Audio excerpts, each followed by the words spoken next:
베드로의 넘어짐과 회복에 대한 기록입니다. 오늘 마지막 절에 보니까 베드로가 예수님의 말씀을 기억하고 그것을 생각하며 울었다고 기록하고 있습니다. 울음은 참 좋은 것입니다.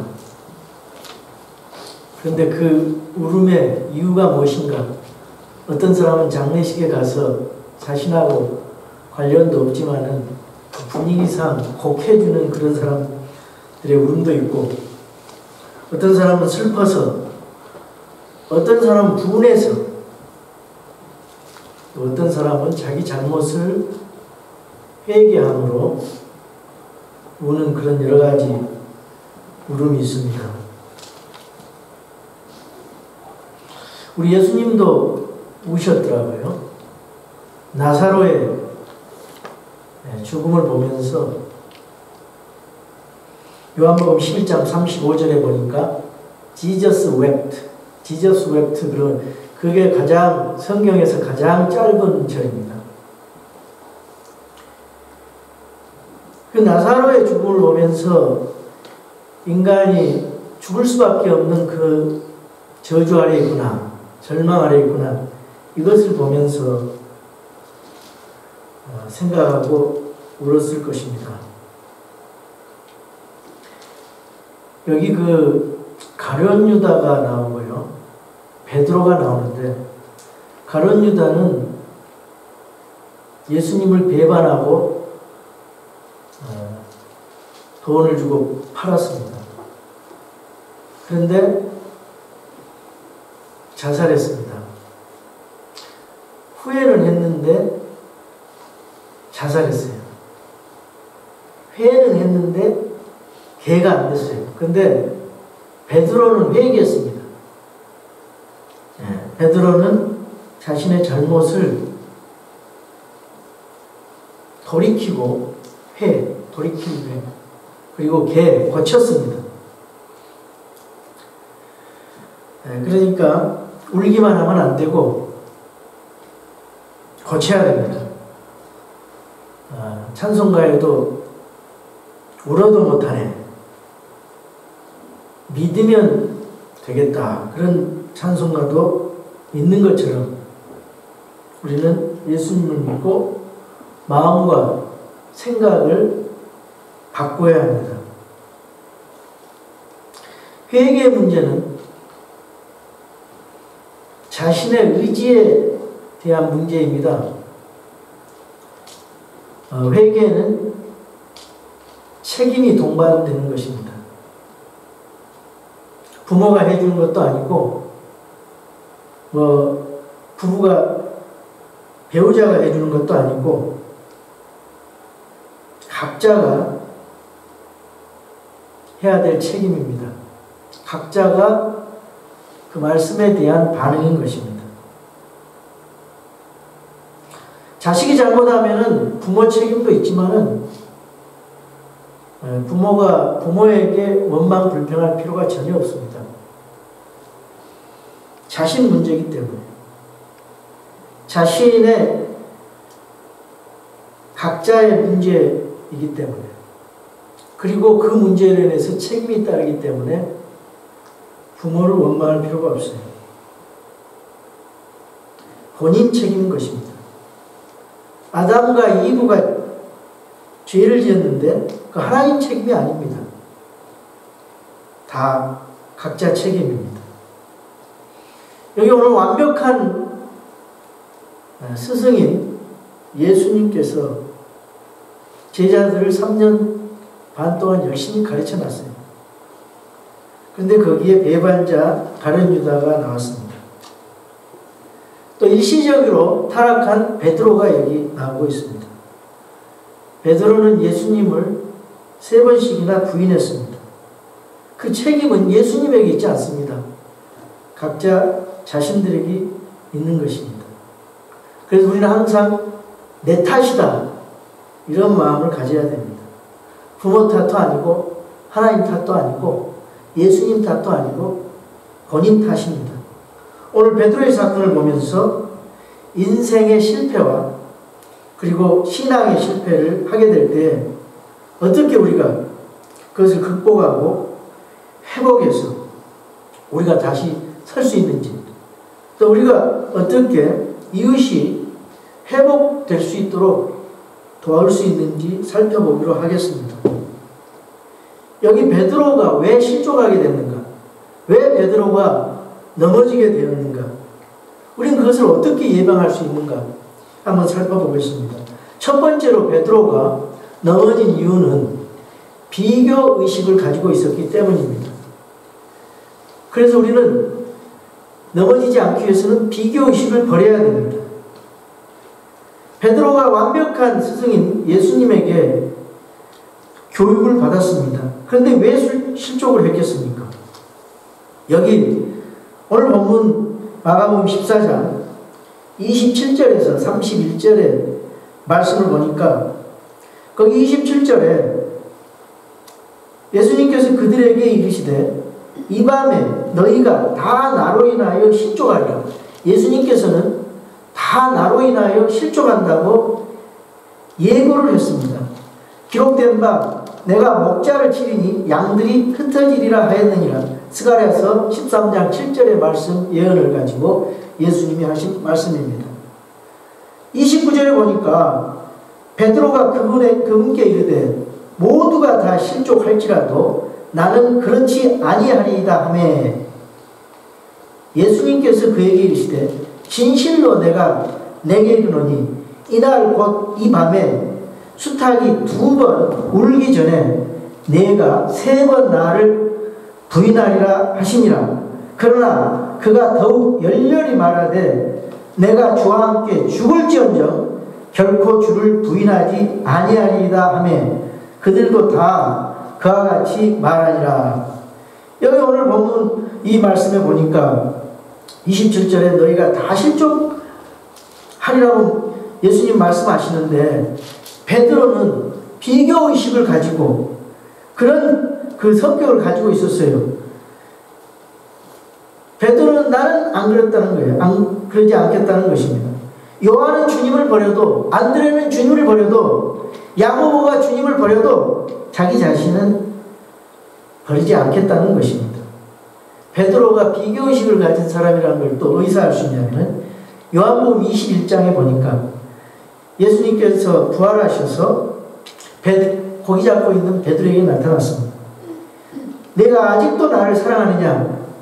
베드로는 내가 주님을 사랑하는지 주님이 잘 아십니다.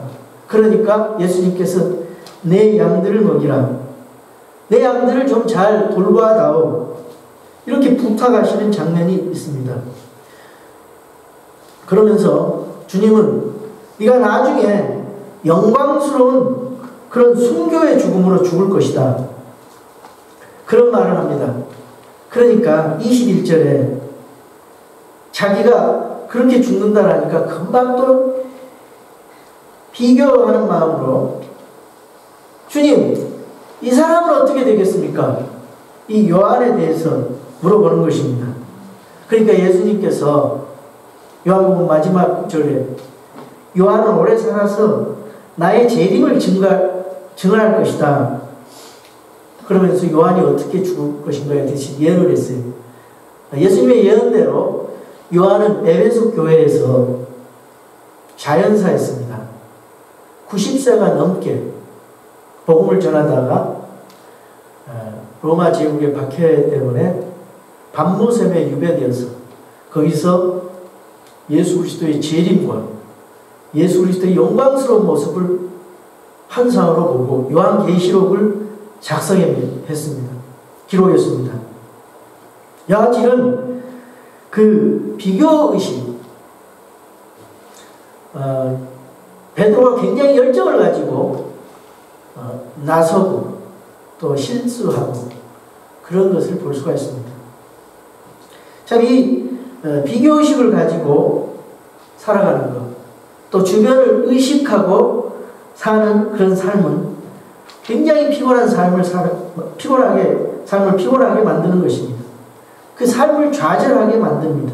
비교를 계속하면은 참 자신이 비참함을 느끼게 됩니다. 이 자아상이 병들게 됩니다. 이 병든 자아상은 열등감과 우월감으로 나타나게 됩니다. 두 개는 동전의 양면과 같아서 지나친 우월감으로 날뛰는 사람일수록 열등감이 많은 것입니다. 그래서 우월감은 열등감의 표현입니다.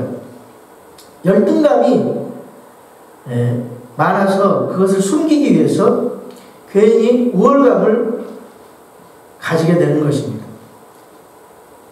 저는 염려 마세요. 다른 제자들이 다 버려도 저는 안 버립니다. 주님을 버릴 수 있는 그의 마음속에 그럴 가능성이 있는 것입니다. 그것을 덮기 위해서 허세가 우월의식으로 나타난 것입니다. 오늘 어떻게 비교의식을 치료할 수가 있겠습니까? 어떻게 비교의식을 극복할 수가 있습니까? 비교의식을 극복해야 건강한 인생을 살 수가 있습니다. 우리가 비교의식을 극복하기 위해서는 개인의 독특한 개성을 강조해야 됩니다. 자녀들에게 다른 아이들과 비교하면 자녀들이 참 비교당한 그 아이를 미워하게 됩니다. 또 그 부모를 비교한다고 부모에게 불만을 갖게 됩니다. 아내도 마찬가지입니다. 남편을 다른 남편과 비교하지 마십시오. 남편도 마찬가지입니다. 아내를 다른 아내와 비교하지 마십시오. 여러분의 배우자, 여러분의 자녀들이 있는 그대로 개성을 존중하고 그 아이가 가진 독특한 그 달란트가 있습니다. 그것을 좋은 방향으로 끌어주면 됩니다. 그래서 자녀에게 개성을 강조해야 됩니다. 자녀의 개성이 무엇인가? 그 달란트가 무엇인가? 그 자녀만이 가지고 있는 그 특징이 무엇인가? 우리 남편만이 가지고 있는 그 좋은 점이 무엇인가? 우리 아내가 가지고 있는 그 좋은 점이 무엇인가? 이것을 부각시켜서 칭찬을 해줘야 됩니다. 그래서 영어에 이런 말이 있어요. Be myself. Be yourself. 너 자신이 되라. 당신 자신이 되라. 나 자신이 되라. 이런 말이 있어요. 이것은 바로 건설적이고 창조적인 의식을 가지고 격려해주는 그런 마음을 갖게 해주는 거예요. 여러분, 다른 사람처럼 되려고 할 필요가 없습니다. 어떤 사람, 어느 목사님들 보니까 아주 유명한 목사님들의 설교를 그렇게 흉내를 내면서 그렇게 설교하는 것을 가끔 봤는데 자기 개성이 있어야죠. 남을 왜 모방을 합니까? 자기 개성을 가지고 설교하면 되는 것입니다. 여러분들도 여러분 개성을 가지고 생활하면 되는 거예요. 그게 중요한 거예요. 하나님께서는 인구 70억 명의 인구를 이 주상에 내놨어요. 개성이 다 다릅니다. 그런데 그 개성을 가지고 있는 사람마다 고귀한 거예요. 그렇기 때문에 다르기 때문에 고귀한 것입니다. 그래서 베드로는 이런 다른 제자들과 비교함으로써 실족하게 되는 일이 준비되고 있었던 것입니다. 왜 실족하게 됩니까? 두 번째, 소극적인 자세를 가질 때 실족하게 됩니다. 소극적인 자세를 버려야 됩니다. 우린 적극적인 자세로 믿음 생활을 해야 됩니다. 뜨뜻미지근한 자세가 아니라 차든지 덥든지 해야 됩니다. 베드로는 아주 적극적인 사람이었습니다. 정열이 넘친 사람이었어요. 활기 있는 사람이었습니다. 그런 사람을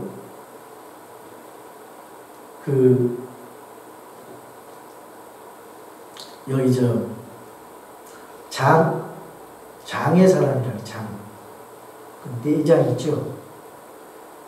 가슴의 사람이 있고 그 정적인 사람, 또 머리로 생각하는 사람들, 그러고 행동하는 사람, 이 지적인 사람들, 머리형, 가슴형, 장형이 있거든요.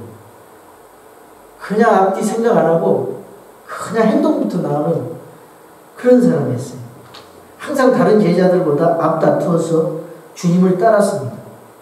그래서 베드로는 주는 그리스도시요 살아계신 하나님의 아들이십니다. 이 신앙 고백도 제일 먼저 했어요. 그때 당시에 그 신앙 고백은 4000년 유대인의 역사에 아주 충격을 준 그런 고백이었던 것입니다. 예수님이 물 위에 걸어놓으시니까 물 위에 그냥 첨벙첨벙 걸어갑니다. 항상 가까이 적극적으로 예수님의 말씀을 들으면서 수제자로서 역할을 했습니다. 그러면서 실수도 했습니다. 지극히 인간적인 사람이 바로 베드로였던 것입니다. 연약하지만 넘어졌지만 다시 일어난 사람. 그런 그가 어느 순간 소극적인 신앙생활로 후퇴하게 되었습니다. 그래서 결정적으로 타락하게 되고 넘어지게 된 것입니다. 그리고 예수님을 3번이나 부인하고 저주까지 하게 되었습니다. 여러분, 부인하고 저주하게 된 바로 직전 상황이 54절에 나오고 있습니다. 54절에 베드로는 멀찍이 떨어져서 그분의 뒤를 따라 대제사장의 관저에까지 들어가 하인들과 함께 앉아 불을 쬐며 몸을 녹이더라. 여기서 중요한 단어가 있습니다. 멀찍이 떨어져서. 멀찍이 떨어져 있으면 점점 서서히 무너지는 것입니다. 여러분, 서서히 멀어져 가는 것을 조심하시기 바랍니다. 교회 예배 참석하는 것 서서히 멀어져 가는 것, 여러분 조심하셔야 돼요. 내가 주님 앞에서 서서히 멀어지는 그런 징조는 없는지 우리 점검해야 됩니다. 우리 자녀들에게 그런 징조가 없는지 점검을 해야 됩니다. 내가 자녀들을 그렇게 만들지는 않는지. 여러분, 자녀들 공부하는 거 좋아요. 그런데 그 자녀가 공부하기 때문에 교회까지 안 나오는 입시 처리되면 한국의 교회 자녀들이 잘 안 나오잖아요. 그걸 그대로 놔두면 안 돼요. 예배는 꼭 지키도록 신앙생활의 중요성을 강조해서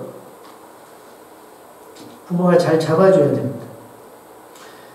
그 세속화의 생각이라든가 신앙 우선주의가 뒤로 밀리면은 점점 멀어지게 되는 거예요. 이런 공부는 좀 못해도 신앙이 더 중요한 것입니다. 올바른 가치관으로 신앙을 지켜야 되는 것이 좋은 것입니다. 어렸을 때부터 신앙을 심어주는 것이 좋습니다. 시기를 놓치면 신앙을 만회하기 어렵습니다. 통계를 보면은 신앙생활 시작한 것이 29세 전에 76%를 믿음 생활을 하게 된 통계가 있습니다. 그런데 10대 때 60%가 어렸을 때 신앙이 형성이 됐다고 해요. 그러니까 어렸을 때 신앙을 심어주는 것이 참 중요합니다. 그 시기를 놓치면은 참 어렵습니다. 그리고 적극적인 그런 신앙생활을 위해서는 서로 격려를 해줘야 돼요. 도전할 수 있도록 해야 됩니다. 자녀가 좀 열심히 심어지면 부모님이 또 끌어줘야 됩니다. 부부 중에 한 사람이 또 게을러지면 또 한 사람이 격려해서 끌어줘야 됩니다. 그때 둘 다 후퇴해버리면 신앙의 몰락으로 가기 쉽고 회복도 어렵게 되는 것입니다. 다행히 베드로는 실족했지만 회복되었습니다. 이제 베드로가 실패를 극복하고 어떻게 다시 일어날 수 있게 되었는지 살펴보기로 하겠습니다. 그것은 전에 주님과 관계 속에 있었기 때문에 다시 회복될 수 있었습니다. 그 첫 번째 베드로가 회복할 수 있었던 것은 주님의 말씀이었습니다. 여기 72절에 보니까 내가 나를 3번,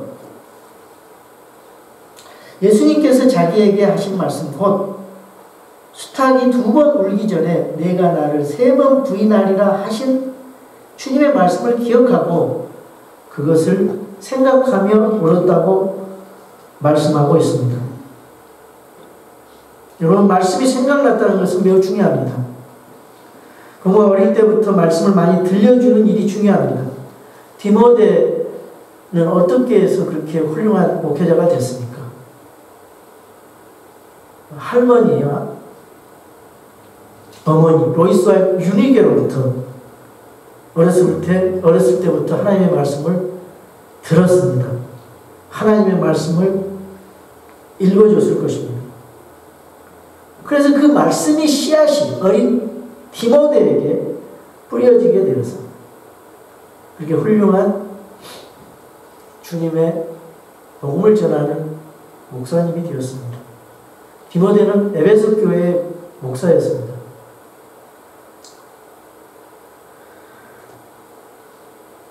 여러분, 신앙의 해위와 후퇴와 그리고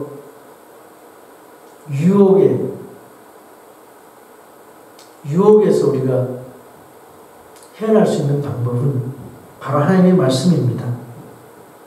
하나님의 말씀은 우리의 믿음을 보호해주는 방패 역할을 합니다. 그리고 공격하는 무기가 됩니다. 말씀의 힘이 강한 것입니다. 그래서 시편 기자는 시편 119편 9절과 11절에 이렇게 말씀하고 있습니다. 청년이 무엇으로 자기 길을 깨끗하게 하리이까? 주의 말씀에 따라 자기 길을 조심함으로 하리이다. 내가 주께 죄를 짓지 아니하려고 주의 말씀을 내 마음속에 숨겼나이다. 여러분, 말씀이 여러분의 마음속에 그리고 여러분 자녀들의 마음속에 있게 하는 것은 참 중요합니다. 말씀이 뿌리를 내리면은 기억이 돼서 이 말씀이 자신과 자녀를 지켜줄 것입니다. 그리고 두 번째로 베드로가 회복할 수 있었던 원인이 있습니다.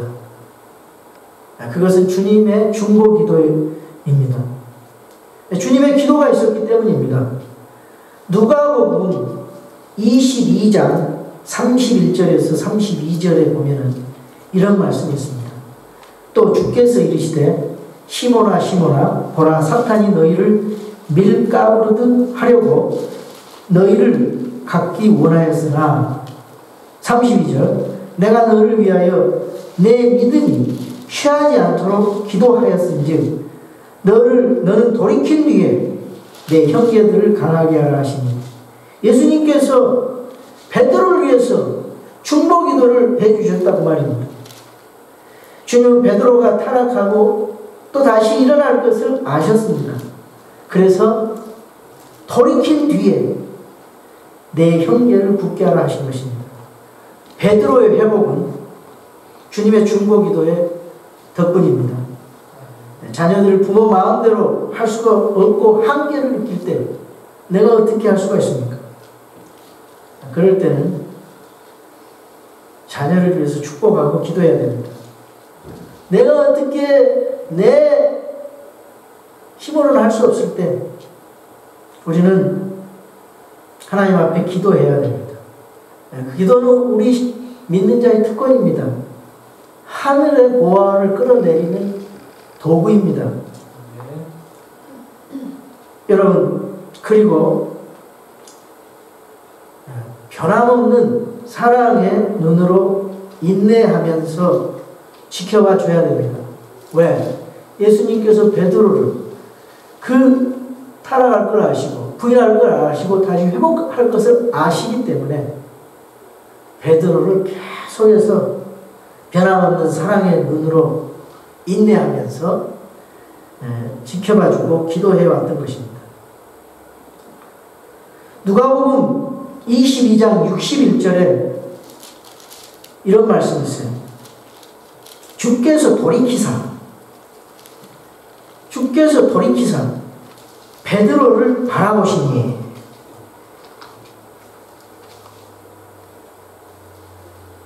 이 말씀 베드로가 돌아오는 장면의 묘사입니다. 주께서 베드로를 보셨다 그랬어요.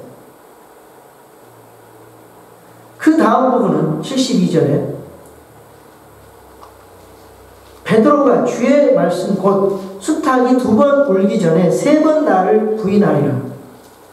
이런 말씀이 생각이 나서 옳았다고 기록하고 있습니다. 주님은 계속 베드로를 보고 계셨습니다. 부인하고 저주에도 주워가고 계셨습니다. 그런데 베드로와 주님의 눈이 마주치는 그 순간에 변함없는 그 애정 어린 사랑의 시선을 느꼈을 것입니다. 베드로는 그 주님의 시선을 보고 꼬꾸라졌던 것입니다. 갑자기 무너지기 시작했습니다. 그리고 새롭게 회개하고 바꿔진 것입니다.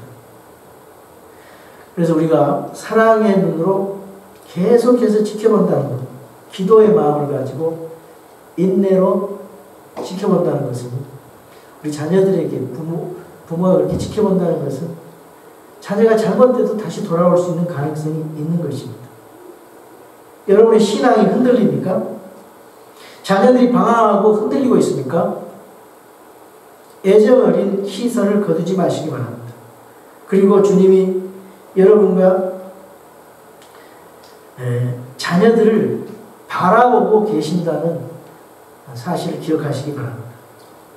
그래서 마침내 회복되고 일어날 줄을 믿으시기 바랍니다.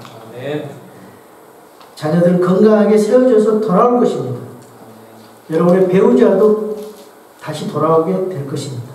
애정 어린 시선과 사랑의 기도와 이 주님의 말씀이 살리실 줄을 믿는 것입니다. 우리 다 같이 일어나셔서